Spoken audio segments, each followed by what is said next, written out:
എനിക്ക് ധ്യാനിപ്പിക്കാനോ വചനം പറയുവാനോ ഒന്നും കാര്യമായൊരു കഴിവോ ഒരു കൃപയോ ലഭിക്കാത്ത സമയത്ത് ധ്യാനിപ്പിക്കുന്ന ഞങ്ങളുടെ സഭയിലെ ഒരു അച്ഛൻ തന്നെ എന്നോട് പറഞ്ഞു, ധ്യാനമൊക്കെ പഠിക്കണമെങ്കിൽ എന്നോട് വരാൻ പറഞ്ഞു. അങ്ങനെ ആ വിളി വളരെ സന്തോഷത്തോടെ ഞാനത് സ്വീകരിച്ചു. അങ്ങനെ അച്ഛൻ്റെ കൂടെ ചെന്നപ്പോൾ ഞാൻ അച്ഛനോട് പറഞ്ഞു, കുർബാന ചെല്ലാനാണ് ഞാൻ ചെല്ലാം, പ്രസംഗിക്കാനൊന്നും 10 മിനിറ്റ് പോലും ക്ലാസ് എടുക്കാൻ പറഞ്ഞേക്കരുതെന്ന് പറഞ്ഞു. ഓ, അതൊന്നും പ്രശ്നമില്ല, വന്നാൽ മതി എന്ന് പറഞ്ഞു. പിന്നീട് ഞാൻ ആ ഇടവകയിൽ ചെല്ലുമ്പോൾ അച്ഛൻ ഒരു പ്രാവശ്യം കുർബാന കഴിഞ്ഞ് ഇറങ്ങിയ പാടെ പറഞ്ഞു, എനിക്ക് ചെറിയൊരു ക്ഷീണമുണ്ട്, ഒരു 1/4 മണിക്കൂർ ക്ലാസ് എടുക്കണം, എനിക്ക് വയ്യാന്ന് പറഞ്ഞ അച്ഛനെ ഒറ്റ പോക്ക് പോയി. അപ്പോൾ എന്നെ അത് വളരെ ഭയങ്കരമായിട്ട് എനിക്കത് ടെൻഷനായി. എന്തു പറയുമോ, ഒരു സെക്കൻഡ് പോലും ഒരുങ്ങിയിട്ടില്ലാത്തൊരു സമയമാണ്. ഞാൻ പെട്ടെന്ന് ചിന്തിച്ചു, ദൈവം എന്തു പറയും. അന്ന് ഞാൻ എന്താ പറഞ്ഞതെന്ന് എനിക്കറിയില്ല. പക്ഷേ എന്നെ പഠിപ്പിച്ച ഒരു അധ്യാപിക വന്നിട്ട് പറഞ്ഞു, പ്രസംഗം പറയുമ്പം പരിശുദ്ധ അമ്മ തൊട്ടടുത്ത് നിൽക്കുന്നതായി കണ്ടായിരുന്നു.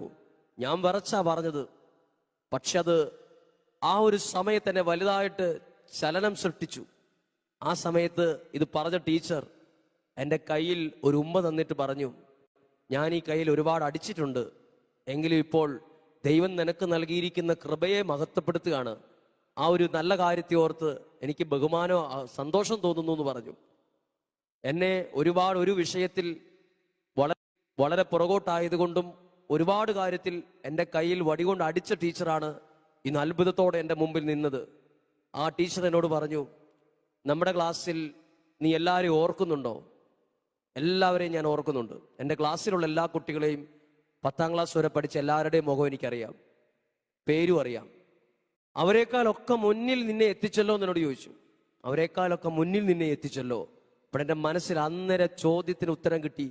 മുന്നിൽ എത്തിച്ചത് ഏതെങ്കിലും എൻ്റെ ഒരു പ്രത്യേക ഒരു കഴിവല്ല. എന്നെ മുന്നിൽ എത്തിച്ച ഒരു കാര്യമാണ് പ്രാർത്ഥന. ഈ പ്രാർത്ഥന അത് ഒരു നന്മ നിറഞ്ഞ മറിയം എന്ന പ്രാർത്ഥന ചൊല്ലിയാൽ അതിനകത്ത് വരെയുണ്ട് എനിക്കുള്ളൊരു അനുഗ്രഹം അതിനകത്ത് ഇരിപ്പുണ്ട്.